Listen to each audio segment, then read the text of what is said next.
have such sights to show you.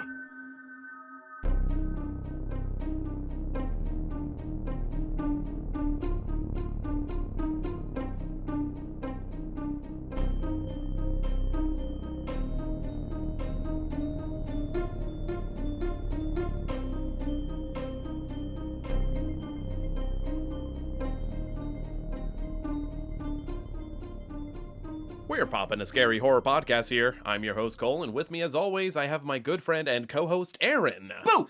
Ooh! Did I scare you? Yeah, a tiny bit. Like, on a scale of 1 to Really? 10, that was like a 2 boo. Ooh. Yeah, just kind of like one of those, like, not initially things, but it did catch me off guard. There was a little off Did I guardness pop there. your scary?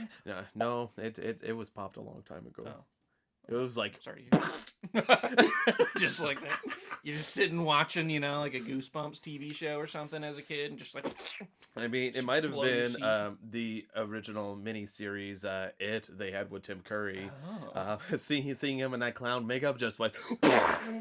Just totally inked the couch. Yeah, that couch was never the same afterwards. Just giant shit diarrhea bomb. I don't know. Fortunately, it was eternal. Just mostly never sleeping again. Okay, fair enough.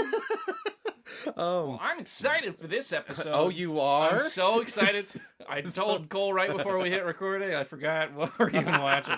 This is genuine. He does all the research. I really don't know what the fuck we're doing. Yeah, no worries. We are going to be watching The Ring from 2002. Yeah!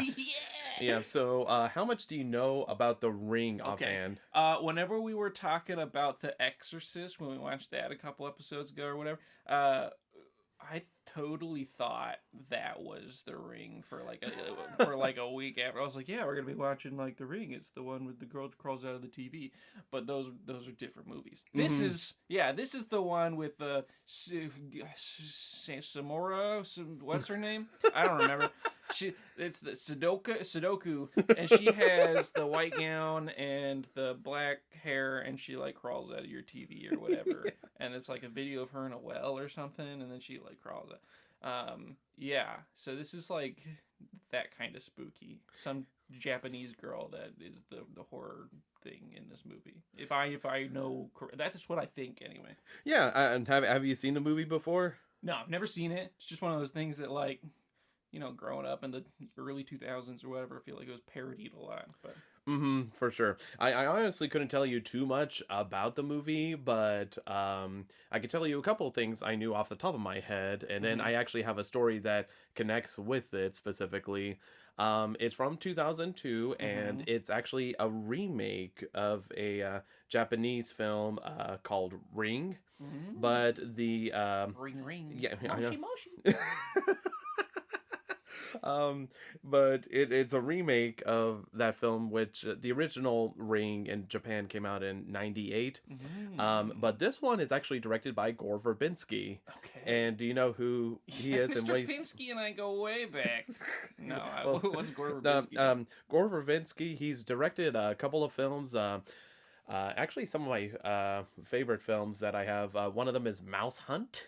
Oh. With Nathan Lane, where they have to hunt down a mouse in a house. Yeah.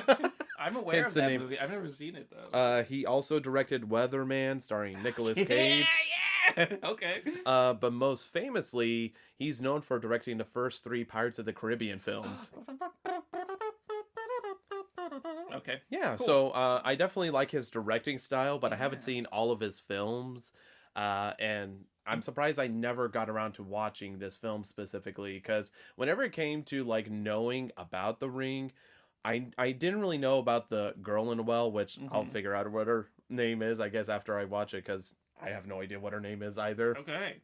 Probably Japanese. It's probably not like, oh no, Susan's coming after me. It's like, Sasuke, no! Whatever her name is. Yeah. Sakura! Sakura from Naruto. But I could totally see how you get Reagan and her mixed up specifically, because there's not too many kind of young girl icons in horror specifically. Usually it's like big burly dudes or monsters. They're kind of the horror aspect of that. But I do have an interesting relationship, because I was actually super duper close to watching it almost 20 years ago. Oh. So it was with our friend Randy. Good old Randy. And Shouts like out to this Randall. is yeah, and obviously we've been friends for like a long time since Oh, yeah. elementary school, and so I had gone with him to like this, I guess, like teen group retreat that his church had or whatever, and they Ooh. like went out to a cabin. I Church camp. cannot remember anything about that trip overall, but we stayed overnight at a cabin. That's where scaries get popped. Is church camp. Oh let yeah, me tell for you. sure. And so like I have no idea what happened whatsoever with this. Like I said, it's like one of those things that the memory's getting foggier and foggier as I get older. But what I do remember is that he had the ring, and he's like, "Have you heard about the ring?" And I was like, "No, I haven't." He's like, "Well, they have this footage where if you watch it 7 days later, you die." Yeah. And so and this is like around the time I was pretty much a prime scaredy cat. I had not been jaded by the world and the horrors I've seen, to where I was like, "Oh, yeah." And he's like, "Yeah." He's like, "We should totally watch it." And I was like, "Okay." And for some reason, I don't think we ever watched the film specifically, but we watched like this bonus, which actually shows what's on the videotape specifically. Oh, that's kind of cool. And so we watched that, and I'm not gonna say that it worked, but it totally worked to make me scared. The shit out of you, yeah. Yeah, I was pretty nervous. And again, we're in the woods. What's on the video? Isn't it her crawling out of the well? Yeah, I think it is from what I vaguely remember. It did definitely scare me. Not as bad as it did, because that was like my first initial. But that's pretty much my memory I have of The Ring specifically. And again, it's just been one of those films that, even though I like Gore Verbinski as a director and I love horror films, it's just one of the ones that's gone past me and eluded me. It's not so much the same level of Exorcist where I'm like, I'm kind of genuinely scared to watch it, as opposed to like, oh, I just haven't watched it yet. Yeah, I feel like this one's gonna freak me out though. Little Japanese girls crying on your TV. I don't know. I mean, I figure a lot of weaves would be happy. Yeah, okay. Whenever I word it like that, yeah. There's a few Japanese girls. Whoa, Japanese girls crawling out on my TV! Oh, what's Sugoi? Ooh, Garugamish! Is this what it's like to be a Nippon? Whoa! So yeah, that's pretty much Aaron and I's experience. It's pretty middle of the road so far for us and stuff, where we're like, okay, yeah, let's see what it is. Yeah. I'm trying not to have too high of expectations, because I'm afraid it won't hit it specifically. I'm just afraid, period. I'm afraid of this movie. It's gonna Really? scare me. Yeah. Really? Well, how does it compare to the other films on how scared you are? How scared I am? I won't know till the end of it. So, Well, I mean, like, so far, just I've expected to be more scared by a lot of these movies, and really none of them have entered me into little baby bitch mode. So, but I feel like this is I thought The Exorcist was gonna make me a little baby bitch, but I was like, no, that's just kind of disturbing. You know what I mean? Yeah. So I feel like this one has the chance to turn me into a little baby bitch, Aaron. Yeah, well, we'll see if we'll be seeing baby female dog Aaron here, Yeah. because we're gonna go watch The Ring, and we'll let you know how that goes. Woo!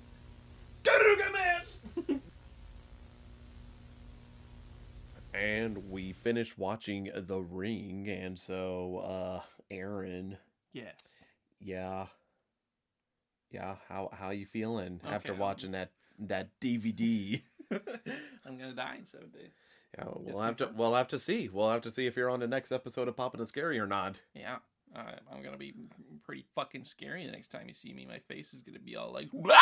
You know what I'm saying? Oh yeah, no, exactly. Going like, blah. Yeah, I'm trying to describe that face in sound. You know, unless It's- we get other people It's to. more like, so it's like, yeah, it's kind of close to that. Yeah. We'll have to see how it looks next week. So with that in mind, thoughts about finishing The Ring? Yeah. I like how there was like a mystery they were trying to solve the whole time, and I can't really speak to like what progress on that mystery looked like until we get into spoiler territory. But I really like the direction they went with it. Honestly, Okay. it was like a thing. And they had 7 days to solve it, and like every day they popped up, like day 1, day 2, or whatever, and they were on a timeline, and they were like trying to figure out what the fuck was up with this tape, and the story that kind of unfolded, the backstory behind the tape. I thought it was cool. They were like digging into the How is the tape itself made? They were like all these things that like I could definitely see this being a different movie where they were just like tape kill you 7 day and they're like oh no for but like they really dug into every aspect of like okay how can we not die and and beyond that like what's the story all this shit on the tape like what so I thought that was cool that they did that in a natural like storytelling kind of way because that again I could have easily seen this not being that movie and me being like well I really wish they would have done this or whatever and they really found a way to do all those things with the tape I think. No, I definitely agree. I could see why a lot of people really talk about The Ring, and it's had a mainstay in pop culture specifically. And I could definitely confidently say that after watching this film, I especially want to check out the original film, Ringu. Oh, yeah. There was, just for peeps that don't know, on the DVD copy that I have, it has like a Don't Look Here, which I remember watching at the cabin. I think that's the thing I had watched. And then the Look Here, and the Look Here took you to a lot of trailers. One of which was for the Ringu saying, now for the first time on DVD, the Ringu. Watch the film that inspired the Ring. Yeah. And then it was Catch Me If You Can and 8 Mile afterwards. So, pretty fitting. Yeah. But, after watching The Ring, I definitely want to check out the original because I'm curious to see how it does compared to the remake. Because usually I like to watch the original first, but because of how strong of a title the remake of The Ring is to where I thought it was like an original film, that's why I chose to watch this film as opposed to the remake. But overall, it definitely makes me curious, and there's a lot of things I like about it, and then other things I think we could definitely discuss later about it. But plot synopsis for peeps that don't know anything about The Ring.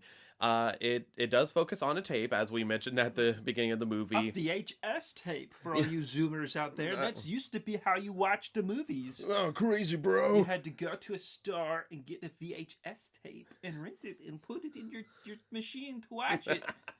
It's like pre-DVD. Thank you, Boomer. Okay, Boomer. And so, with this tape, a lot of rumors circulated, like, hey, I heard if you watch this tape, you die in 7 days. And basically, it somehow gets out in the public specifically. And due to some events that happen later, there's an investigation that's done by a journalist played by Naomi Watts. And so she tries to figure out exactly what's going on with this tape. Why is it here? And if the alleged rumors are true or not. Right. So that's pretty much the plot of it overall. And as the plot goes, I mean, it's pretty on the nose. I have no qualms about it. I think it's a great setup, especially. Yeah. It's pretty straightforward, but at the same time, there's like a number of angles that you could explore with it, and I feel like they did a good job exploring those angles. Also worth noting in the beginning, the reason this journalist lady finds the tape is because her niece, I guess it is? Yeah, her niece fucking dies after watching it. But of course, people are just like, she had a heart attack or whatever. Yeah, I wasn't sure if that was so much a spoiler since it's at the beginning of the film. It's like in the first 5 minutes. So yeah, that's why I kind of like go over there. But I think anything in the first 5-10 minutes is game, and that's literally like the opening of the movie. But gotcha. That's me. Maybe in the future I'll reserve that. But she fucking dies. And so that's how this journalist gets exposed to it, and then is like trying to figure out because now that we're talking about that, I guess it's more. I'll save it for remind me to bring up the plot point that was her niece in the beginning. Yes, absolutely. Later on when we get into spoiler territory. Oh yeah, for sure. I'll definitely bring it up for you specifically. Yeah, but she's sort of this unattentive mom kind of thing. She's got a son that she's late to pick up from elementary school or whatever. He's a really independent and smart and sharp-witted young man. Oh yeah, for sure. Almost like a savant. Through the whole movie, he just bro, how's this kid know shit? He's he's supposed to be fucking 7 maybe? I don't know. And he's just on it. Oh no, he's all over it for sure. and I guess pretty much since there's not too much to say about the plot, since it's like basically, yep, just going to find a tape. I think it sets up for a great setup, and going to the characters. I do think Naomi Watts is a fairly compelling and protagonist. I wouldn't say she's been my favorite protagonist in a horror film, but I mean, I feel like she does like the fine note. Like she does I feel good. like her performance is like, I don't know, maybe it's just a character choice she chose or whatever. It's pretty kind of stiff. She's a little stiff. Oh yeah, for sure. I could definitely see that. She in actually, some aspects. I feel like she does a good job actually with like facial emotion and stuff. But as far as like when she's delivering her lines, she's just like, oh, kind of gotta find the autopilot. tape. You know, it sounds like somebody's dubbing over it or something. Oh yeah, for Find sure. the tape. Yeah, I'm I very upset right now. yeah, I would say probably overall. Like I feel like, yeah, like expression wise and just like everything else, I feel like is fitting for the film. But I do feel like the performance is a little more on the autopilot side specifically there, which is not inherently bad. It was never kind of like abhorrently terrible, terrible. Ooh. But I definitely agree. It's definitely not like a standout performance. And the little boy who plays Aiden in the film, David Dorfman. What a dwarf ball, am I right? It was so funny seeing him be so independent and literally calling his mom Rachel. He's like, "Hi, Rachel." Right. Right. Yeah, he may be the dwarf man, but in this movie he's just a dwarf boy.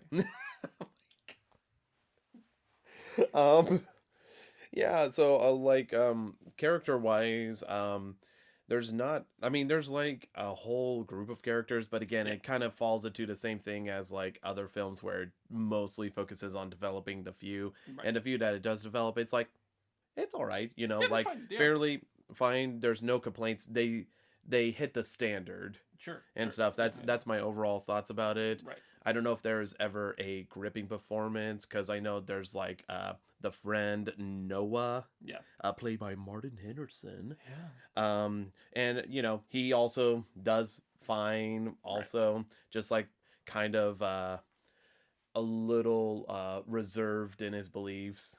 Yeah, he's like the skeptical, technical minded buddy kind of in the beginning of the movie, where he's just like, yeah, these kids aren't dying from videotapes, but I'm going to take a look at the math behind and hack into the database. You know what I mean? Except there's no database hacking. But. Oh, for sure. And so I think whenever it comes to him as well, I feel like it's on the same level of Naomi Watts, where it's like, I feel like he just hits that mark, but it's never any like outstanding performance, you know. I feel like he's also supposed to be like not the funny guy, but like he's the guy that's more likely to like deliver a quirky line or two. But he just kind of delivers it pretty standard. Both of these actors are like in these roles particular, just kind of doing enough. Yeah, I think I don't think anybody in this movie acting wise really blew my fucking cum out, but it was. Nobody did that bad either. So, you know. Yeah, no, it just hits that line of like, yeah, it's fine. Yeah, you know. So, and it's so weird to talk about, because it's like with plot wise, it's like, yep, plot setup seems good to go. Characters seem perfectly fine to run this film. I know there's the and I'm only mentioning this as a character because it is a prominent one, and that is the little girl Samara, which for folks that don't know, you probably have seen her in pop culture. She's the one that has like all the hair in front of her face. Yeah, she's like wearing a white dress, and she's got the black hair that just hangs in front of her face. You probably, if you've never seen it, you've probably seen it parodied if you've been on this earth long enough. And visually, it is kind of cool just to see that specifically. But again, I feel like the character of Samara, played by Dave Chase. Dave Chase. Yeah, it just overall is like, yeah, it's fine. You know, like it wasn't anything that I'm like, oh, I don't buy it. I don't believe it or anything. But again, you don't really see her a lot in the film Right. as is, so it's kind of hard That's a pretty to quantify the performance. Yeah, I feel like it's a pretty standard horror movie thing where, like, you're probably not actually see them that much because part of the suspense is, like, they're not there yet and then they're coming in, like, every horror movie. But Yeah, for sure. And I will say that I'm trying to think to counter that Yeah, a little bit, not a heavy counter, just a little one. Even though like a lot of these antagonists of the film don't have a lot of screen time, they do stick out in your brain memory wise for some performance, like whether it be like Freddy Krueger or for sure. Michael Myers. They stick out those like few moments you do, because the times they're there, they make it count, and there's usually so much like build up and hype to their appearance that it's like baked into your mind. Which I think so not a bad thing. But that is just to say, usually I feel like in horror movies, at least in the first iterations of them, you don't usually see the monster right until maybe the end. Yeah, for sure, definitely plays more in. I feel like with Samara, like even though it is visually cool and you do give glimpses of her, I feel like it just like the other actors. I feel like it just hits that mark of Yep, good. Yeah, I kind of dug the aesthetic. The aesthetic is definitely of Samara, of like it being captured in the VHS realm. Most of the time you see her, it's on a screen of some sort. Oh yeah. And that's kind of cool and kind of creepy at the same time. It's all for sure encapsulated in this video. And it's funny that you mentioned that because I think that was going to be the other point I hit. Since really, whenever it comes to the other characters, I mean, there's like a few you see scattered across, but really it's just those four that are kind of the main big ones and stuff. And I was going, even though like overall it's like plot's like plot's great, characters good. I feel like one of the strongest thing The Ring has going for it is the overall style and aesthetic the film went. And so we could talk more about Samara. I do love the design of Samara specifically. Again, it's hard to critique a remake without having seen the original as a comparison. So it's hard to see kind of like what was their own idea for bringing into this remake versus what is the original. Right, but at the same time, that just gives you like a objective take, right? You're not being influenced by the if you're just watching this film, like most people probably have, it's just a standalone film. That's just your raw opinion. And then we can go back later and watch The Ringu, and then we could sprinkle in that context. But right now we're getting it raw, baby. Yeah, no, and I think you do make a solid point because, as mentioned before, I think a lot more people, especially in America, have seen The Ring, but never The Ringu. Right. There, but so going based solely on this film without knowing anything about the first one, the aesthetic is definitely good. I love Samara. It's such a strong visual thing where it is unnerving a bit. It's not like the scariest thing, but it is unnerving. And I feel like the sound design really helps with that. Sorry to like jump Oh, no, topics, go ahead. But just like I feel like when they're watching the video, there's this little noise that I can't really. It sounds almost like a ribbit in a forest or something. It's like. You know what I'm talking about? That sound that would play man. That creeped me out. Just the sound alone. Not to mention all the typical horror movie or whatever sound they pump in, but just like that always coincided with some sort of either like appearance of the video or Samara or something, and it was just like you see the jeebies. Yeah, I think like I would honestly argue that the style and feeling of the film is its biggest strength overall. I feel like Gore Verbinski did a good job because those sound effects they have accompany the tape, like anytime they watched it specifically and everything else. It did definitely help to establish the overall mood, atmosphere, and feeling of The Ring specifically. Right. So I think that's definitely a strong plus for them specifically.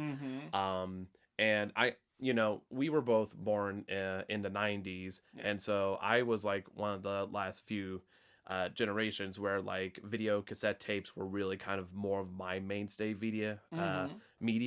Right. And so whenever I was younger, I watched it a lot. So just seeing that blank tape is definitely a strong aesthetic view because Right.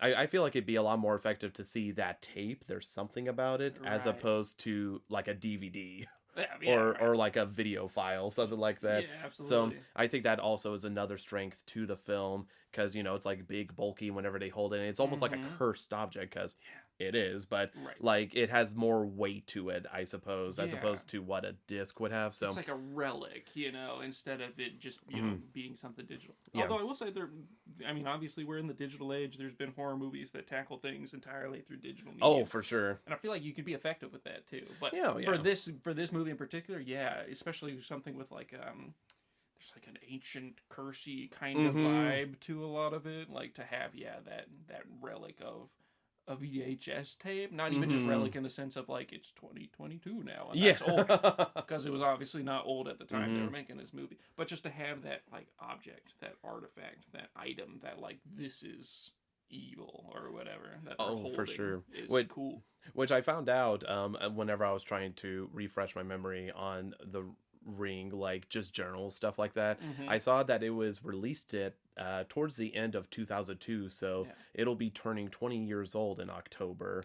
So yeah, it's crazy to hear about, but I feel like having that VHS tape and the fact that it's not like a clean like recording because there's like the usual static lines, like the humming and whirring that you hear with like screwed up recordings. And a lot of that even takes like is part of the plot, really, because it like tracks weird or whatever, and whenever they're trying to like mess with the tape, that plays a role into the plot, which I think is really cool. No, I think like them specifically diving into the overall mechanics of a VHS, like talking about it, because they could have easily just been like, oh, it's cursed, you know, what do we do? As opposed to like dissecting the tape as you should. I think that definitely helped out because you and I are big video like production guys, like so we know about like how stuff should work. So whenever they're copied a VHS tape or two in my life. Oh yeah, same here.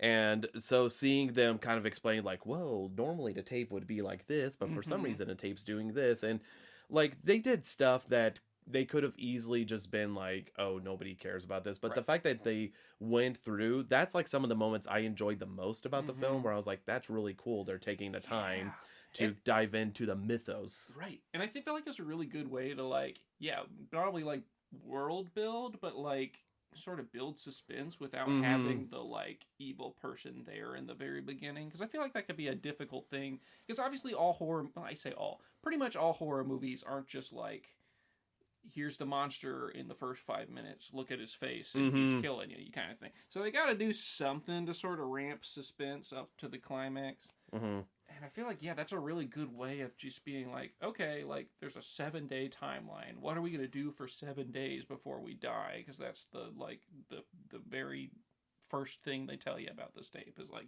you watch it, you die in 7 days. So like how do they like sprinkle in suspense and like mount tension up until that point? It's just like, they're like diving into these details for the tape and several different scenes and just like adding in those little details of like, oh, this is not right, you know, and what does that mean kind of deal. Oh yeah, no. So I think like that's major brownie points for me personally there. But the other aesthetic thing I will say, I love how much it rains in this movie. It's very rainy. Like I love the incorporation of water as a whole. And it makes sense because it's like set around Seattle, so like it's the rainy city. No, it's like and again like even Samara, you constantly. Whenever she does appear, you'll see like a pool of water.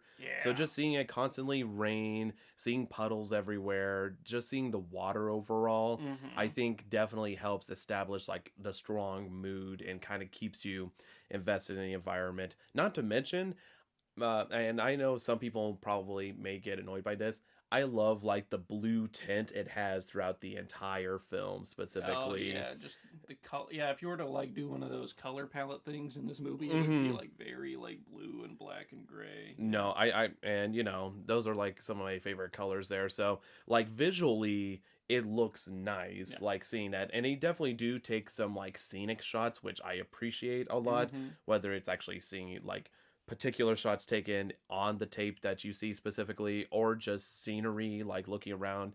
It's very nice to look at, which again just helps establish the Ring in a visual sense. So it's definitely good to watch, because there's definitely a lot of slow moments. Yeah. And it's not so much of like the like, oh, keeps you in suspense thing.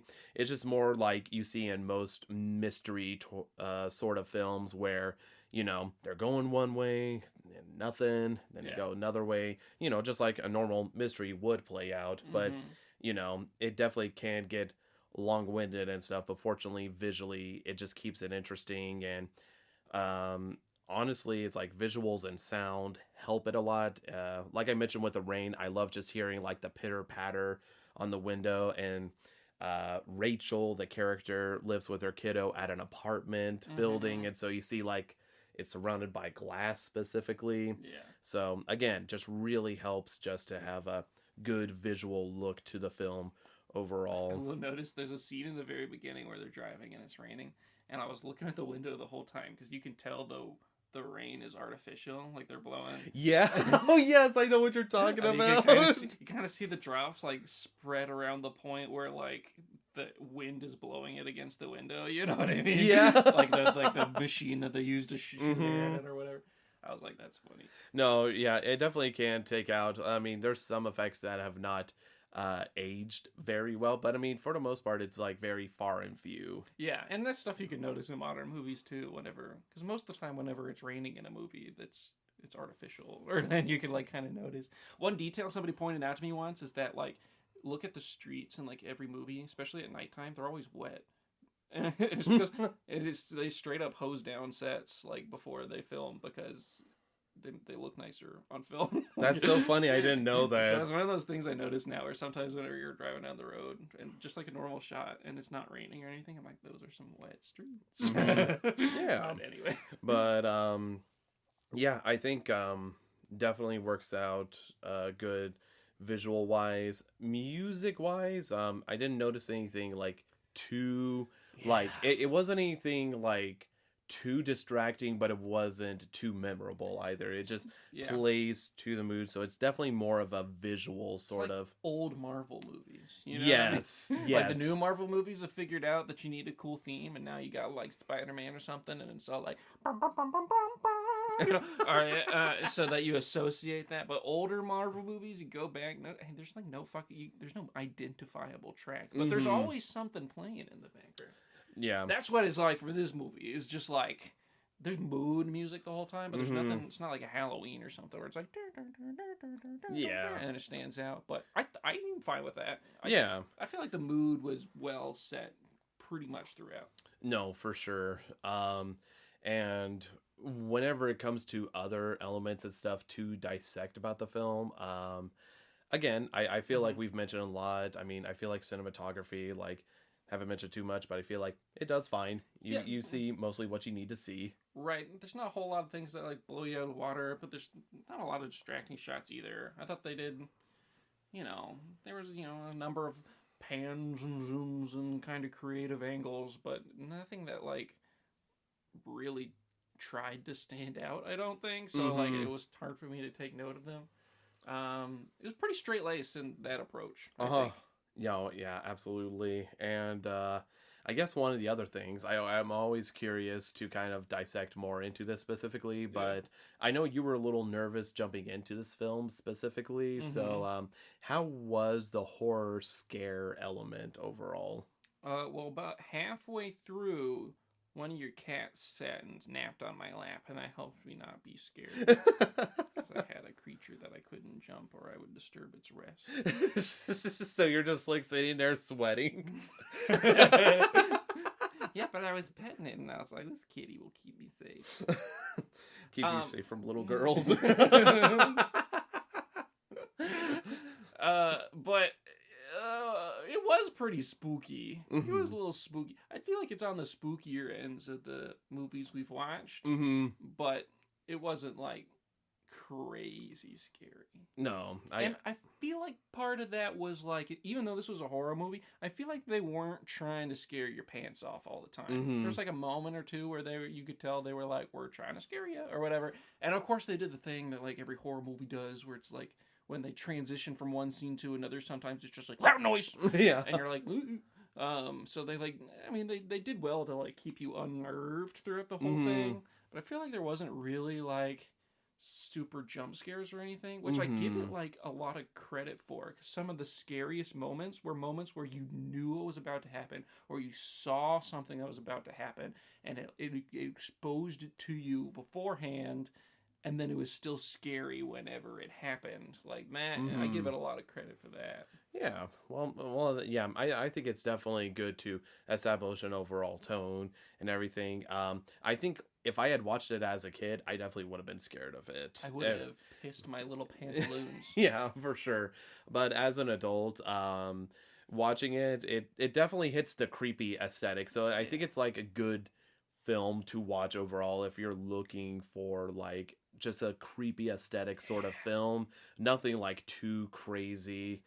But it's like, just something you throw on in the background, just looking over, watching the scenery. I think this is an awesome scary movie night movie. You know what I mean? You have some friends over, get some popcorn, you want to watch something scary, get scared, bitch. Oh, like, pop this one, especially if you have a VHS player and you own this on VHS. Yes, I think it'd be super aesthetic, which I was going to mention. I know I had talked about remembering watching like the Ring video thing specifically at the cabin, which I guess like because it says don't click here on the little DVD menu, and Aaron and I clicked on it and it showed a little bit of it, but then it showed a lot of deleted scenes specifically. So I'm like, okay, is this what I watched or not? Because again, this is like, like 18 something years ago whenever I last watched it on DVD in that cabin, which is even more fitting now I've seen a movie because they go to a cabin specifically to find the tape.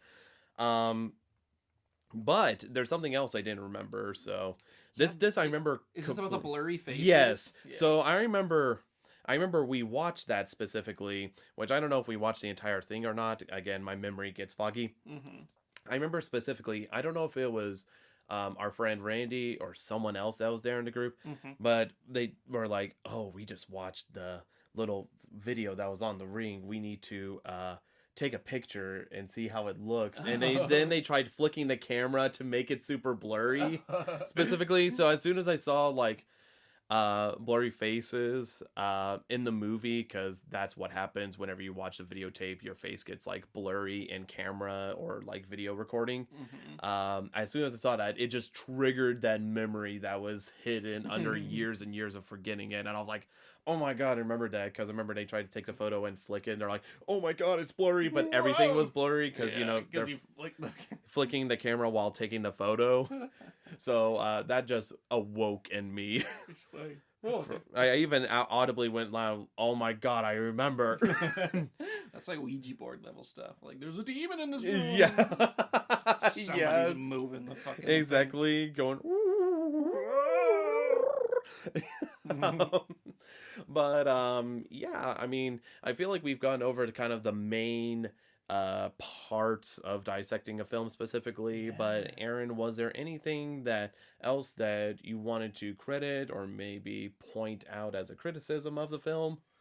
I don't think so. I'll probably reserve that for whenever we hop into the rating part here in a second. Yeah, for sure. But yeah, I mean, I feel like it's hard to, especially since a lot of this is based around like a kind of mystery that they're trying to solve, like an investigative journalism effort, I guess, to some degree.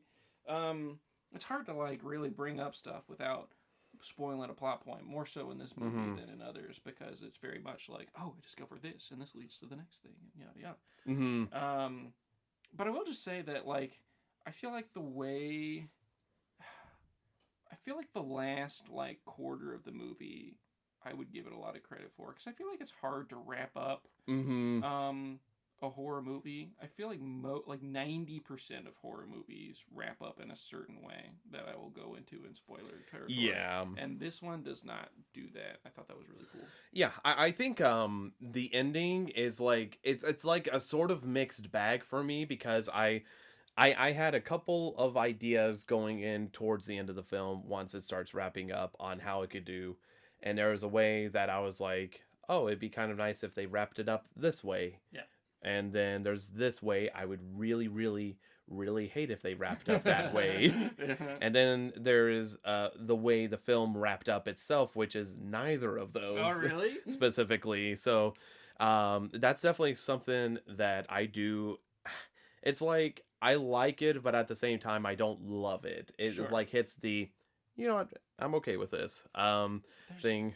Yeah, I feel like I can give a movie a lot of credit whenever you're like mid watching it and you find yourself thinking like, oh, like what if this happened, or like, oh, what if it ended this way, or like, oh, but this, you know. So like I feel like that those thoughts were going through my head while watching it. I was also thinking I really had to pee because I drank like a Route 44 from Sonic and a beer and. Yeah, just, you know, you didn't want to puddle underneath yourself like exactly, Samara. Yeah, man, I got boomer bladder. I got to pee every 2 seconds anyway. So, but yeah, with me personally, I feel like I've definitely praised quite a few aspects about it. Not super duper heavy criticisms. The only thing I would say is that it definitely does bob along. Because there were some points that I knew where they were going and why it was taking its time. Sure. But there was a lot of moments where I was like, can you just get to the part where you get to this? Like, specifically, without getting too specific on the spoilers, is whenever Rachel's on the boat and they have all that stuff happen on the boat. Like, I get it, but at the same point, I'm like, you know. I kind of like that moment. I can see what you're saying, though. I feel like they tried to pace it in such a way where that would be its own little suspense spike or whatever. And, like, if you already kind of figured out what's going to happen there, then you're just like, go ahead. I think that's what it was, because they had already given enough hints beforehand on kind of what's going on, but then just, that's like, oh, just in case you had denial. I'm really glad they included that moment specifically, though, in on the boat. I mean, I thought that was cool. That's like another cool little world building thing that, like, they didn't have to put that in, but, like, I think it's kind of cool. Yeah. No, and it wasn't like anything major. Like, I wasn't like, it's just like, it takes like a lot of turns and they stay there for a long time, even though I felt like, okay, I understand what's going on. I feel like the pacing overall is like on the slower end. I felt like I was engaged most of the time, but yeah, I will say there are moments where it does kind of bob.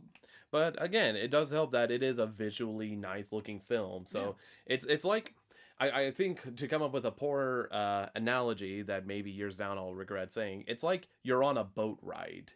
And, you know, you buy this tour, you get on the boat and you're out and you're like bobbing along. You're like, wow, everything's really pretty to look at. And then it keeps going and you're like, okay, it's still really pretty to look at, but I get it, you know. Sure. Where's like the next thing specifically there. And it's not to say I don't enjoy slower paced films, but it's like once I get the point they're trying to deliver across, then it's like, yeah, okay, but it's not a heavy. Right. And I think I can say this without it being like a spoiler, but I feel like this film is like, in a lot of parts, not a horror movie. You know what I mean? And so, like, the plot focus sort of shifts away from, like, the audience being scaredy poo-poo pants to, like, solving the mystery or whatever, or, like, journalism time. And I didn't mind that. But I can see how if you were just looking for straight-up horror, how some of those points would be, like, a real drag. And I think maybe that's what it was specifically because, you know, again, people talk about how, like, The Ring, like, I especially remember growing up, like, oh, it's so scary and everything. Right. I mean, you even saw, like, on that trailer's, like, The Ring, the scariest film of all time. No, what I thought was funny is it said, the scariest movie of the year. Oh, that's Didn't even feel that strong. The scariest movie you might see today. That's what I loved about it, because like we're obviously watching this like 20 years later, so it must not have. It just felt like it didn't know what cultural impact it was gonna have. Yeah, when they dropped the DVD, the scariest movie this year. Like I haven't been under promised by an advertisement in a long time. I'm like, give you guys some credit, man. At least the last 5. I don't know. Come on. Oh my god, that's so What else good. came out in 2003? So yeah, I think that might be like also playing into it there, because I mean the few moments it does have horror, it's really good. Like they have that one quick shot kind of showing what happens to the bodies that die specifically, like, and it was only for like a brief second. And I will say, the first time they showed that shot, it was fucking scary. Oh, it was unnerving to see that, because I hadn't seen anything. Yeah. The next couple times, I was like, eh. But, yeah, same. But the first time, I was like, holy shit, that's scary. But overall, like I said, it's not a major criticism towards it. Like, movie not fast enough. Go faster. Right. I'll say, like, this does have a slower pace, but, like, that's not fast-paced, slow-paced. I've seen plenty of fast-paced movies where the pacing is bad. Oh my gosh, for sure. I've seen plenty of slow-paced movies where the pacing is bad. Mm-hmm. I don't feel like fast or slow, at least to me anyways, has a weight on it. It's like, does it keep you interested? So like, yeah, this was kind of slow for me, but I was also interested. So like, I don't really mark off much for the pacing. Yeah. But I can see why others would. Oh, for sure. But yeah, I mean, I think we've both kind of said our stuff about it without getting too much into spoilers, because there is definitely kind of more spoilers to talk about than the last few films. Yeah. So, Aaron. Yeah. What do you rate it? So, if I were to take each little aspect, like the aesthetic, the environment, the acting, the sound design, and put in little bar graphs or whatever, I feel like for the most part, nothing was like very weak. Nothing was like, there was maybe like one element that was like a 10 on that spectrum, and then there's one element that was like a 6 or something, and that's probably like maybe like a 5, and that's like the acting. The acting was like average. And then like I feel like the design and the lore behind the story and everything is like a 10. Like, that's awesome. And then, but like if you looked at this bell curve, a lot of it stacks up like right around 8. Like, pretty much everything is just like an 8 on the bar for like, yep, okay, that's pretty good. You know what I mean? It's not amazing. You could have done a lot better. You have room to grow, but also it's above average. So like, it's an 8. It's a 7. It's an 8. It's 7, 8. So whenever I like mash all those things together, I'm like, okay, this film comes out as like an 8 to me. Honestly. Okay. I thought, I was entertained throughout. I thought the lore was really, really interesting. I thought the acting was kind of bad, like, in comparison to the other aspects of the film. But it wasn't that bad. And there's nothing in the film that was, like, that bad. And there's a lot of things in the film that were, like, really good. And then, most of it just kind of hovered in the middle of that normal distribution there, you know what I mean, in that bell curve. And I think it lands, like, right at that 8 marker for me. Okay. So yeah, I liked it. It was good. I feel like there are a few things that if they cleaned up, they polished up, give it an old spit shine. That could have been a 10 out of 10 movie, but that's not the movie we watched. Still a very good one though. Oh yeah. I think that's a totally fair criticism. Me personally, I definitely I think a lot of the bullet points you hit is definitely the same for me, where visually and stylistically, mood-wise, it just definitely was like, that's my favorite thing about the film. Like, and it's pretty close to being 10 out of 10, where I feel like I've never felt this mood in other movies. I didn't feel like I was trying to copy. So I think that's definitely one of the strongest things, but it does come down to pacing, like I mentioned before, kind of a little more dragged out, but not to the point where it's like, oh my gosh, we get it, please move on. And then acting, nothing really standout-ish. And so getting that in mind, the few moments it does have specifically where I'm like, oh yeah, I'm really like that part there. I waver between like a 6 and a 7 around there, but because I feel like, it's because I feel like it's on par with Halloween, where I'm not really a fan of a lot of the characters, Yeah. but the mood is just pure, just joy and everything Mm-hmm. else. I feel like bumping up The Ring, if I had to choose between 6 and 7, more so up to a 7, Sure. but it could be 6.5 around there. So I probably comfortably would place it there. It's not a film that I'm like, oh man, I gotta show this to everybody. Right. But at the same point, it's like I could see myself watching it. Like I would love if they did like a restoration of it to especially bring out those colors, because I love that shade of blue specifically, and I don't see that in too many films. So that's probably where I rate. Just a little under where you placed it there, but not thing too extravagant. Yeah. Underwear. You said underwear. You underwear. You place. You said underwear. I'm right now I'm looking at Aaron like Bert looks at Ernie. If I feel like we're like really on the same page though, actually, because if I could give this like a Fantano rating, you know what I mean? I would go the way he rates things. I would say low 8, like a low 8. You know what I mean? Oh yeah. So it's like it's bordering on 7, 8. I went ahead and just bumped it up to 8 because I like it, and I'm hopped up on Big Red right now. But you love Big Red. yeah, I can't remember the last time I drank a Big Red. the largest red. Large red. Yeah, I got the biggest red they had. I'm pretty sure I made this joke on this podcast before, but I went to Sonic and I was like, "Give me the biggest red you've got." And that's the Route 44 Big Red. That's so funny, and I think you acted the same way where you said, "I'm hopped up on Big Red." Yeah, that's a lot. There's caffeine in it, and it's a very large cup. I'm more of an ocean water guy. Ocean water's pretty good. But, Yeah. man, there's something about Big Red is just like the cream soda of cough syrup. Man. That's what Big Red is. Big Red. I can't even say it right. No, Big Red, the cream soda of cop syrup. It's like Lean 2.0. I'm just on the next wave. Bring your surfboard. Yeah. Ride the big red wave. Speaking of riding, we're just gonna ride our little surfboard on Big Horse Red. out here. Yes, ride your dead horse on over to spoilers. Why don't Woo-hoo! you? Giddy up right into the fucking ocean. The ocean water. Yeah. Is that the spoiler time? Yeah, but actually, I might as well feed you this line because Yeah. I don't want you to forget about it. You told me at the beginning of the podcast to bring up a point later on, something about like the lore setting up and stuff. Do you remember what it was? I don't remember. I remember asking you to do that, and I remember bringing it up. Let's see. I need more context clues.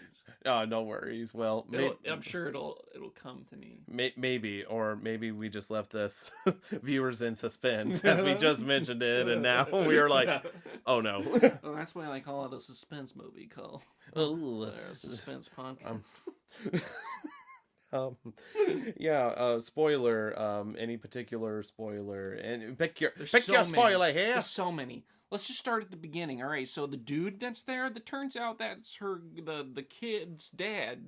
I didn't know that. I didn't know. I didn't even know that now. You don't know that now? No. You didn't. Okay. Well, pay more attention. I heard like later in the film, whenever he's talking, he's like, that's why. Why aren't you a dad?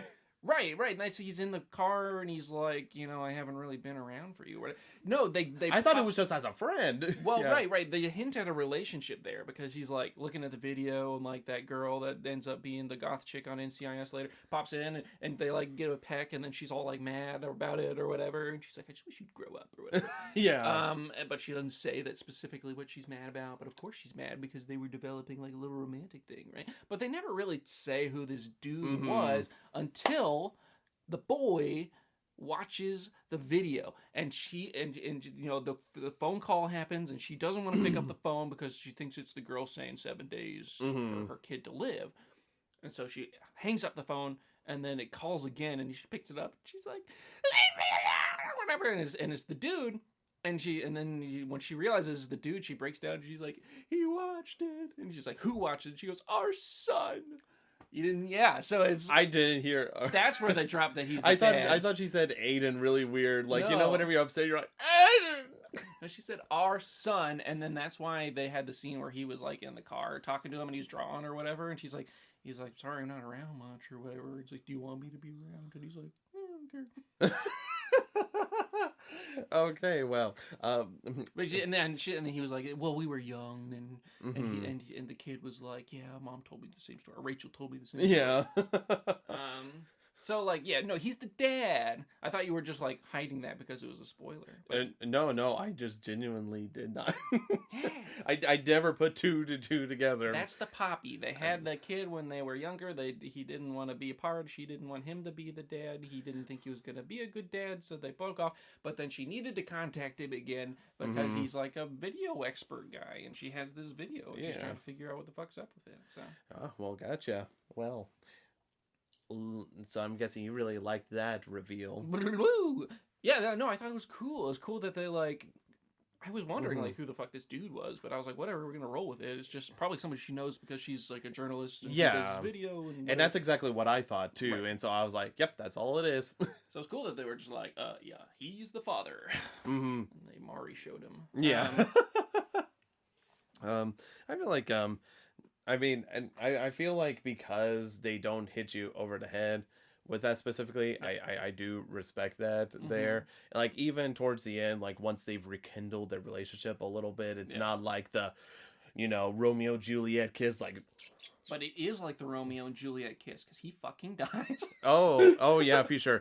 And I think that's probably my favorite spoiler that I'm going to talk about here is the reveal of showing exactly what happens after 7 days you watch the tape. Right. And I see why that scene is so like embedded into people's brains after they watch it, because it is creepy. Because seeing the girl, after she crawls out of the well, zooms a little forward, staticky wise, kind of flinching there, and then crawling out of the TV with water dripping. It's definitely a cool. And I definitely thought that was going to happen like way earlier in the movie because that's the part that people talk about.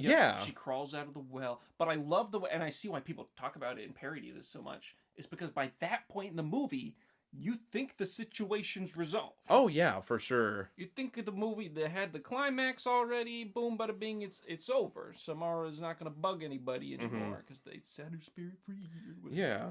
But it turns out you don't set evil spirits free because they still come and fucking And like even so, like there's really only 2 victims of Samara that are like that you see, right? There's the 4 in the beginning or whatever, but you see the one in the very beginning. Yeah. TV turns on and it's the 2 girls at home alone or whatever, and she's like whatever, and it flickers on, and then there's just some force that like charges at this girl and she becomes fucking terrified and it flashes some images on the screen, and then you don't see her again until you see the little like image of what she looked like when her mom discovered her, and she's like sitting in a closet with this fucked up horrified face or whatever. That's creepy. You don't really see Samara kill anybody again until the very end when they supposedly had fixed the solved the mystery or whatever, and then you see the part of the tape that always cuts off at the very end, with the well, and the cover's not on the well, and you see her hand come up, and like that's usually where the tape stops, is either right before that or right at that point or whatever. But now some heart that crawls all the way out of the well and is walking forward, and you know it's gonna happen because you saw the fly come out of the TV earlier. You know that things can come through the TV. You pieced it together, but it's still fucking creepy because she just crawls out of the fucking television and straight up murders the dude that's the father. Yeah, it does make me a little bit curious though, because like even though it technically like towards the end shows how they kill, it also doesn't show how, it doesn't show like, Raiders of the Lost Ark kind of like effect towards the end where you see it happen. It's just one of those things that once Noah's trying to crawl away and get away from this girl, something happens to where he's now like drained of his life, looks like a scared corpse in a chair. Right. So I'm guessing she has like demonic abilities to scare them to death. Well, I love how they just like this ties into like the deep lore that maybe I don't know, did they make more Ring movies? They did make sequels to The Ring. I think it was only I think there was only one of the American called Ring 2, I believe it was. I only know about it because I heard nothing but bad things about it. Yeah, I feel like that's the horror movie. Oh, and there was another one called Rings. Oh.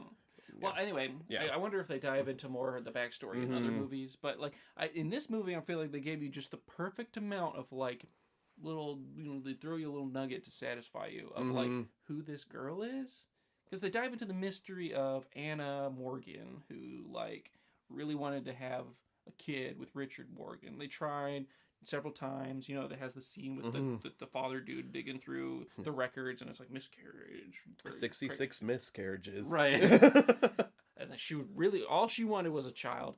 And whenever the main lady is talking to the doctor on the island or whatever about this kid, about Samara or whatever, they were like, she was trying to have, like Anna was trying to have a baby for a long time, and then they went away somewhere, and they came back with Samara. You know what I mean? So like, there's an idea that like this baby is not natural. They weren't supposed to have this child. She was destined to not have a child, and yet they went somewhere mysterious. I'm Japan. I don't yeah, know. I'm guessing it's Japan, because whenever they flip through the files, they see like the Japanese characters there specifically. Right. There's a bunch of Japanese characters, and then there's just one that says Anna, like in Roman letters. Yeah. So they like, I don't know, they got her from Japan or something in like some shady, mysterious manner or whatever, and then Samara was like driving Anna crazy, and like the horses started to die because Samara did not like the horses because her father liked the horses but did not like her. You know what I mean? Yeah. And they just give you a little nugget to know that she's like not good. She's cursed in some way. She's like a little devil child. Yeah. Yeah, and to be honest, I didn't know that Samara was inherently evil. I just figured it was just creepy girl, misunderstood but kills people. Because the film, because the film and what Samara, I guess, is leading the main character towards is to like free her from the well. And the main character is a mother of a young child. You know what I mean? Yeah. And so she's like sympathizes with this, like the horrible things that the father and the mother did to this child. Like the main culmination of which is putting a bag over her head and throwing her down a well. Oh, that was brutal. Yeah. That was probably the most like scared I was just seeing like an older woman kill a child. Kill her child. Yeah. Bag over her head and dump the body in the well, which I mean, obviously now looking back, I get why, but initially, like if you haven't caught on to the fact that Samara is pure evil, it's shocking. Right, they give you like little nuggets, but like the bulk of the film, whenever they discover and learn things about Samara, is like, yeah, there was something weird going on with the horse. Yeah, there was something like the mother had some sort of psychosis or something, but like ultimately this was a child that suffered and was locked into this psych ward. But they give you little things like the fact that she never slept. Yeah. She was awake constantly. She did not go to bed, or just like little things where it's like, okay, this child's maybe a little fucked up, but also they did fucked up things to her. So you like have sympathy, and they have that beautiful like first ending that, because there's like 2 climaxes to this movie, yeah, I think agree. is really cool. And they have that first climax where she like gets shoved down the well and she finds the body of Samara down there. First off, super creepy that you like find the hair or whatever first, and I was like, I know Samara's down there. But yeah, the main lady like picks up this body that just like rises from, and like she's like, okay, you're safe now or whatever, and then she just like melts into skeleton, like 24 years of rotting all in 1 second. Yeah, which I was going to ask, because she finds her at the bottom of the well that turns out was under the floorboards of the cabin. Right. So I'm guessing, because they show the flashback to the well, and then them killing Samara, throwing her body down the well. Did they hire somebody to build a cabin over it there specifically? And if so, why is there a sign there specifically kind of detailing stuff? Is that just cursed stuff, or? I just chalked it up to cursed stuff, right? Because here's what I imagined, because they didn't really tell you, but I figured like just 24 years have passed. There's an old sealed well here, and like the property's been sold, whatever. I guess they built some cabins over it. So whoever built the cabins was not like trying to hide anything. I don't think they knew what was in this well, right? But like that burned circle that was on the floor where they started chopping on the bottom of the cabin, like that's the ring, right? You know, quotation marks. That's there's a bunch of ring imagery, right? Yeah. Because it's the first thing that pops up on the videotape or whatever. But they kind of reveal through Samara's eyes after they show her getting thrown down the well and she wasn't actually dead, is her looking up at the sealed well and seeing the sunlight go through the cracks or whatever. And like that's the ring, right? Is the light going through the cracks? I thought of the that well, was super clever. where she was like staring up at that for 24 years or whatever. So that I feel like is just the burn, because there's a lot of burning imagery too, right? Like Samara reaches out and grabs the main character in a dream, and she wakes up with like burn marks on her arms. That was like, I feel like just her staring up at the bottom of this cabin and like the burning ring, like being burned into the floorboards there. Man, I could have not ever thought of that at all. I was just like, what the hell is this? What is this shit? Yeah, but I think it's definitely kind of interesting because, I mean, like, just her spirit entity still being down there, but she's still able to go out and stuff because I guess she encounters people in their dreams because, like, Rachel encounters her, right? Whenever she grabs the arm specifically, but it also grabbed Aiden, the little boy there.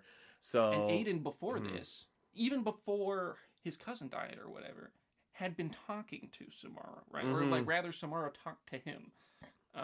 Yeah, which I'm wondering how that happened if he never saw the tape. Right. He didn't see the tape, right? But I guess they don't really explain this, but he's like a special little child or whatever. And maybe it was because he was in contact with his cousin before she died, but after she watched the tape or whatever. Because that seemed to have affected her friend too. Like her friend never watched the tape, but she was locked up in a mental asylum and seemed to know things about. Yeah, you never know what happens to Becca specifically. Right. But Becca has obviously been like influenced by Samara, by the ring, by the tape. She has not watched it because she's not going to die in 7 days. But she obviously has been clued into some knowledge because whenever the journalist lady goes and visits her in the ward, she's like, informs her that she has 4 days left to live, even though she hasn't told her that she's watched the tape 3 days ago or whatever. Yeah. So like I feel like Samara can like connect in with people that are nearby, those that have the 7-day curse on them, especially probably children, because like the two people that seem to have that ability is Becca, who's like in high school, and Aiden, who's like a child. Yeah. So like that's where I would bring in those lore streams just based on like this one initial watching of the movie. So yeah, I feel like he probably, because they give you a timeline, right? Because when in the classroom in the very beginning where he's drawing these pictures of like people getting buried or whatever, and the mom's like, oh well, you know, his best friend just died 3 days ago, like give him a break, he's just coping with his trauma. And the teacher's like, no, he drew these last week. Which means, right, 3 days, last week, he started drawing these, like, midway through his cousin's, after she watched, but before she died. Right, so that they kind of give you a timeline of when he started talking to Samara, because that's why he was drawing these things, or whatever, is their images that Samara was giving him, or whatever, of people being buried. So I feel like I've been talking for a long time. You're good. I mean, you're on a roll. That's why I didn't want to interrupt you. But that's what I mean about like why the lore and everything I feel like in this movie is 10 out of 10, because they give you enough to make these connections, but they don't beat you over the head with it. Yeah. I mean, there's a couple of like stuff that it did have me raising questions, because I get that the tape is Samara's way of basically exacting her vengeance on everybody, because literally, you know, her motive is, I want to hurt people and I'm not sorry for it. Right, because she says that on the other tape. Exactly. Yeah, the little like little session recording tape they had at the mental hospital. But my question is, that tape that's being thrown around and stuff, how was that made exactly? Did Samara manifest that specifically? Like, break out a video camera being like, all right, I'm going to yeah. You're right. I mean, they obviously don't give you the details there, but the first known location of it and the first victims that watched these movies, right, was at the cabin. It was in that blank tape that they rented out. Yeah, like from the little library they have. And the guy, even whenever Naomi Watts is like trying to get a room there, and she's like, I'll just take cabin 12 or whatever. Yeah. Whenever she talks to that guy initially, and he mentions the little collection of videotapes, she's like, big collection, huh? He's like, yeah, it's mostly just tapes that are left in the rooms of the cabins, which means it's probably left in cabin 12. Yeah. Does that mean it was manifested by Samara to appear and just be a vessel or something? Who knows? They don't tell you. But Yeah. you can guess conceivably that she probably was able to do, invest her power somehow directly above her in the well, in the cabin that sits above the well.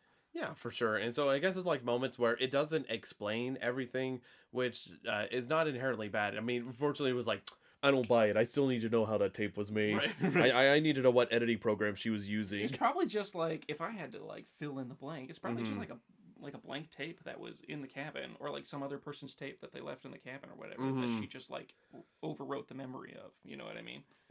Yeah, because that was like the interesting thing, because obviously this tape was not normal itself. Right.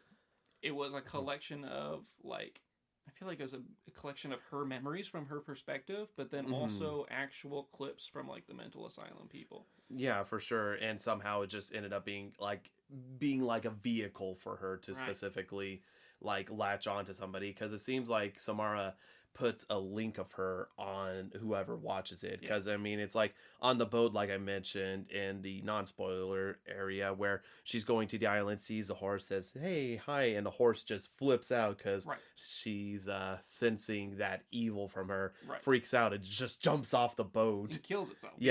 Because that's what all the horses were doing in Anna Morgan's horse farm or whatever, because whenever they had to like lock her mother up because she was going crazy, the dad, who did not like Samara, had her stay in the barn, and she didn't like the horses because they kept her up all night, and that's why she was awake constantly, and that's why she made the horses go crazy and go kill themselves by jumping in the ocean and dying. Yeah, it definitely has like a lot of stuff it doesn't explain, but it does have some stuff you're able to put two together, because again, I feel like Samara must like put a tracker on them, keep track of 7 days since they exactly watched the footage before it's showtime, basically. Because people that even have talked to Samara somehow know how many days they have to live. It's like she transfers her evil or her curse or whatever into them. Because, I mean, they explicitly write out this part. The 7 days thing is how long she lived in the well before she died. Yeah, which I thought that was really clever. Yeah. I thought that was good. Right. But yeah, it's definitely interesting seeing those moments keyed in specifically, but still also raise a lot more questions that you're not going to get answers to. It's like, even you don't know, like, I mean, obviously she is inhuman to do as much evil stuff as she is. And so I think whenever it comes to the end of the movie, which I did want to mention, I'm not sure how to feel about how the film ended, because in all honesty, I just to go into the good, the bad, and what we got. The good ending and stuff, like, and not to say this would have been the best ending, it's just the way I thought, but it's like, oh, we freed her spirit, everything's good, you know, we were able to put her soul to rest, something like that, that's good. And that media has made her seem more evil because money, you know, marketing stuff, so that's the reason why. It's like, you ever see like those movies where like the person isn't like has redemption at the end of the movie, but merchandise wise they sell him as a bad guy, like Darth Vader. Yeah, exactly, like Darth Vader, something like that, just like the ultimate villain. That's what I thought they did with the Ring. Spoiler alert, that did not happen. But what I was afraid of happening is like it does the good ending bit where it's like, oh, everything's good, everything's fine, everything. And whenever she kisses Noah goodbye and they leave the apartment, she closes the door, TV turns on, and Rachel still dies because 7 days, even though it's been clearly past 7 days. Like that's, and I was going to be very upset if that's the way it ended, because I hate the psych still alive thing, which is, again, it's like an overdone trope, but I feel like it still can be done well, but because I've seen it so many times, there's a lesser chance it works well. And then the ending we actually got is, oh, Rachel didn't die because she made a copy of the tape. And so now she has the son Aiden make the tape, but now do they have to keep showing? And I feel you there where you're like, I accept that. Because Yeah.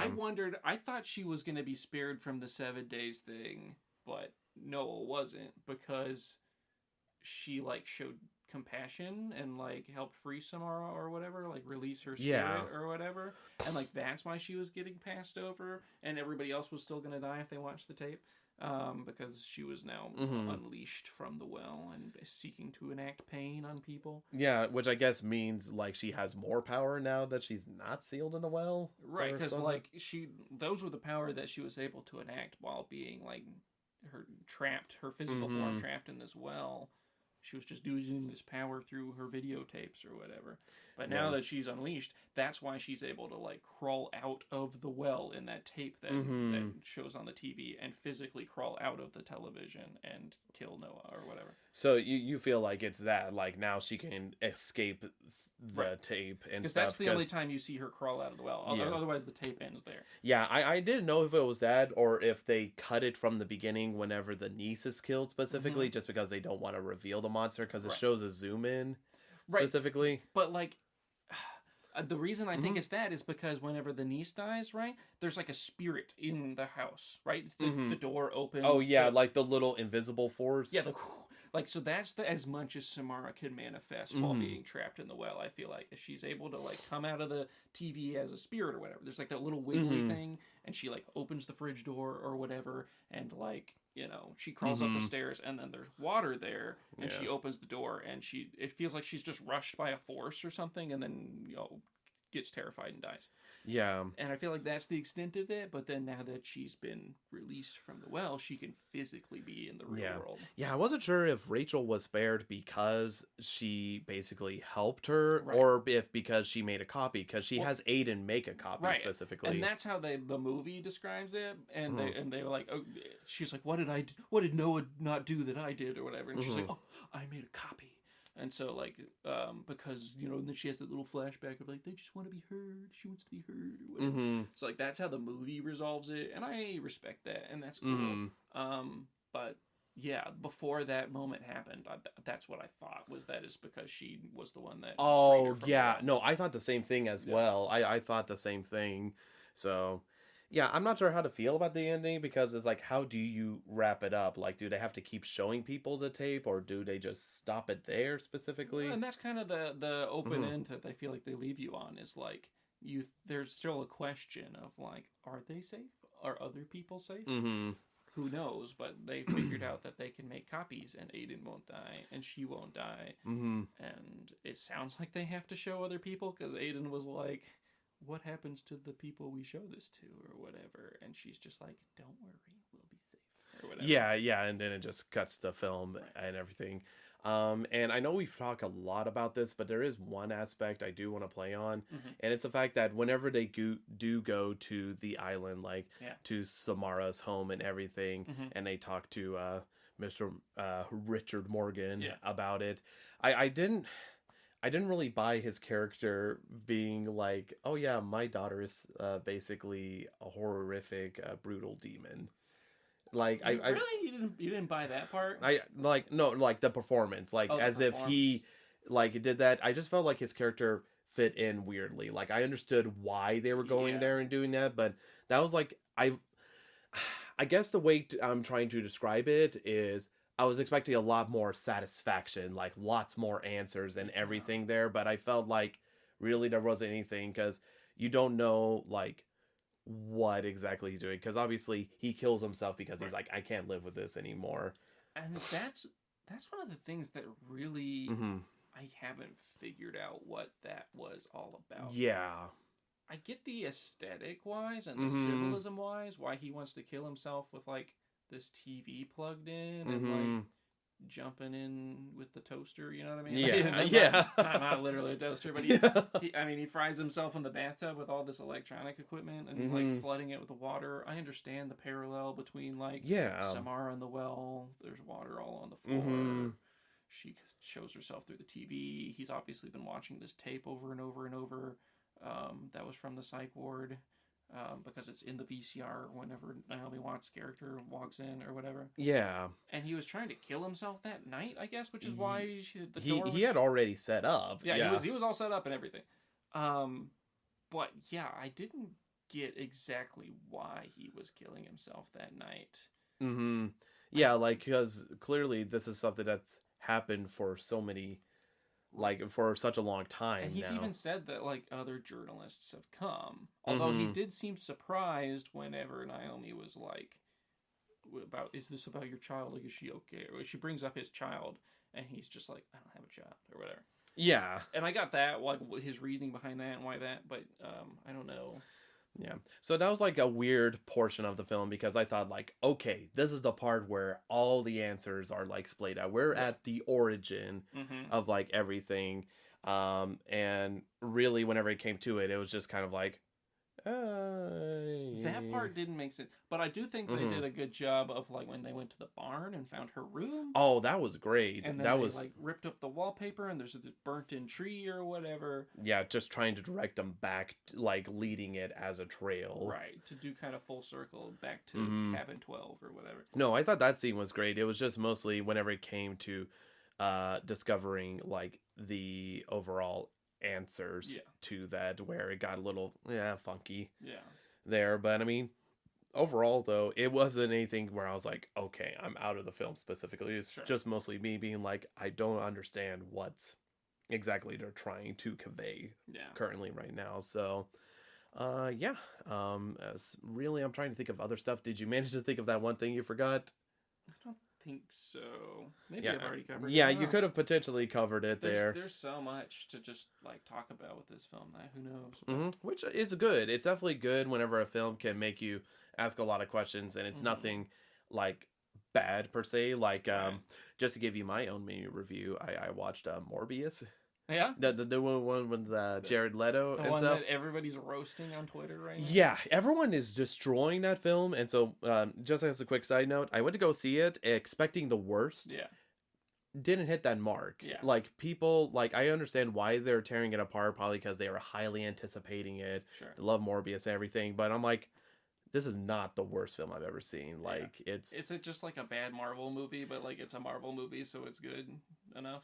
Or is it not even a bad Marvel movie? It's a dumb movie. Oh, okay. It's a dumb movie. Well, Jared Leto's in it, so it's probably fucking dumb. Yeah, he is very boring as the lead character, and it falls under the same tropes as most modern superhero movies do, where you're trying to watch it, but you can't see the action because they just put you in the middle of it, where you can't see anything. You're like, what am I watching? But there's a lot of goofy moments and goofy pacing wise and stuff like that, and there was a lot of questions that I'm like, why did you go about doing this as opposed to doing this, like from a critical standpoint there. So I think it's good that you could talk about The Ring and maybe not so much bad, but just ask curious like, what does this mean, as opposed to why would you do that? Right. Although I do have why would you do that question about The Ring. This is more like, why didn't you do that? But I also kind of get it in the context of the film. So, my big question is, why... First off, what the fuck's going on with this kid while they're on these adventures for like 7 days? Like, they show the babysitter, like, one scene, but then, like, every other... It's just, like, they just leave this kid alone. She's not paying attention to him. Which I get later, because, like, that's the thing she discovers when she, like, releases Samara, is, like, she just wants to be heard, and it was, like, a kid that... And she even says, like, sometimes kids... you know, cry or yell or draw pictures. And then she's like, wait a minute, Aiden just draws pictures. I forgot that I had a son I should be paying attention to. You know what I mean? So I get that was like kind of the point, is that she's not paying attention to her kid. But her kid seems to know an awful fucking lot about Samara. Why didn't she ask her kid... anything? She was like, I'm an investigative journalist. I'm gonna figure this out. But she's just like, shut the fuck up, kid. It's like one phone call she has where he's like, you know, she doesn't like the horses or whatever, and she's like, oh, that's it, and then keeps going. I would fucking call my kid every 5 minutes if I had one day left to live and just found out about this child that my kid has been talking to for like 2 weeks. You know, like. Don't you think you would explore that end a little further? No. I know they didn't, because A, that was sort of the point. She's ignoring her kid. B, because they also needed to make the movie suspenseful. Yeah, I think, like, logically, that definitely does make sense. Yeah. I think story point wise, it's just to save the reveal of, like, no, you shouldn't have freed her. What have you done? Right, exactly. Specifically. If she just talked to her kid a little more, she probably would have figured out. But yeah, not supposed to free her from the well. Good lord, Aiden is ridiculous. Like, he is the most mature person in the entire film. He's a little, like, savant autism baby, I swear. He's like, people speak to me and I know what's up. You know what I mean? No, like, he definitely had all the answers and everything. Talk like an adult, act like an adult. He doesn't even do, like, in Child's Play when making the meal. Like, clearly the little boy's, like, making breakfast messy everywhere. No, he's on point. Yeah. He knows how to make peanut butter jelly sandwich, put it together, put his lunch together. Say, I'm leaving for school, Mom. Like, I'm leaving for school, Rachel. yeah. Oh, yeah. Not Mom. God, never Mom. Yeah. Just Rachel. So yeah, it definitely doesn't make a whole lot of sense. Like, if you knew that there was some, because clearly, shouldn't that be a big red flag of why is he drawing these pictures preemptively? Right.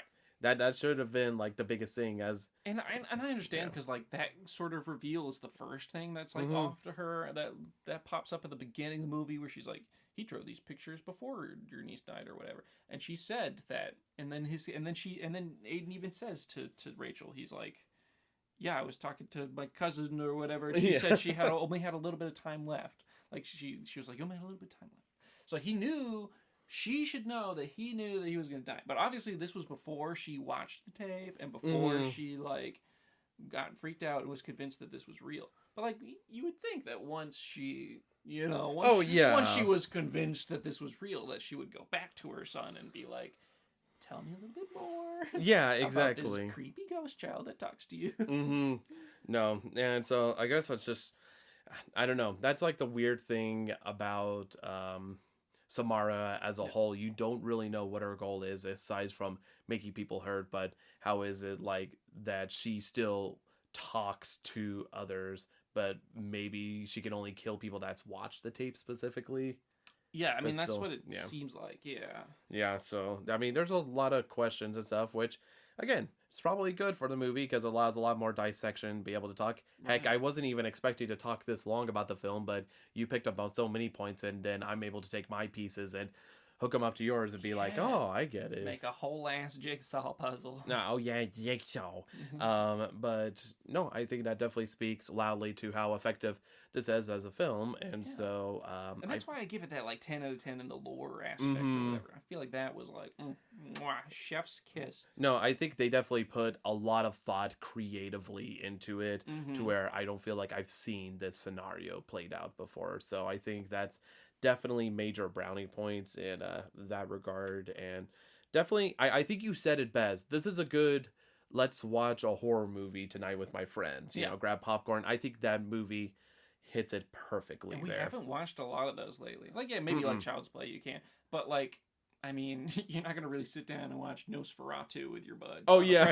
Let's crack open a couple of cold ones and turn on Nosferatu. I wouldn't recommend doing that with The Exorcist. You know what I mean? Yeah. But this one, for sure. It's a good movie. There's a lot of depth. You can definitely toss the DVD in the DVD player. Order some Domino's pizza. That actually sounds pretty dope. Oh, man. But I feel like overall that's our overall review of it, and I think that's the perfect way to describe it, that I couldn't have described even more perfectly there. So with that in mind, and wrapping up the episode, let's talk about the next movie. Let's talk about the next movie. So I thought about it, and here comes the breadcrumb of hints to what lies next. Right. So first crumb, you've talked about this movie. Okay. Okay. Second crumb. Willy Wonka with Johnny Depp. Dang it. Well, there goes my whole loaf, just chunking out the window. We'll be Poppin the Scary with Charlie in a Chocolate Factory. You see how Augustus Gloop dies? That's a horrible horror movie if I've ever seen one. Oh my god, I'm going to... Willy Wonka's a horror movie. No. They get picked off one by one by a madman, and it is his fucking crazy castle of candy. Oh, well, and especially, like, Willy Wonka, especially, the original one, not even, with like... Gene Wilder? Yeah. Yeah, no, that is pretty horrific. Like, he's able to pick off children, and then his tunnel of hell... Yeah! Where he does that. So, I showed my wife it for the first time, because she had never seen it, and she's convinced that there's, like...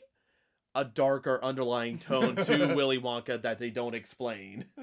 My favorite part is that in the books, it ends with the glass elevator or whatever. Oh yeah, it just shoots through. It just shoots through. Like, they have a literal elevator of glass that fires. Can you imagine how horrifying that would be? Oh, she said she was terrified of that part too. Yeah. She was like, I am very scared of this film. Yeah. She liked it, but she was definitely unnerved by it. I definitely started this to, like, be shitposted in IRL, but that's funny. Willy Wonka is kind of like horror. I know. More than likely, probably not going to cover it on the podcast there, but it is a funny thought. I know that we don't here at Poppin the Scary don't do just pure unfiltered horror there. We like to dance around and stuff, but that one probably not going to happen. Probably stretch. We missed the April Fool's episode. I know. Maybe on April Fool's we'll talk about it. But give me the next breadcrumb. Yeah. Okay. So the next breadcrumb actually plays with that in the fact that it's not pure horror, but it is definitely very strong in the horror department. Okay. Next breadcrumb, it came out a few years ago. And one of the here's a big chunk. It's not even a crumb. It's like a chunk of bread. Okay. It too has the same fixture that the characters in The Ring go to. The same fixture?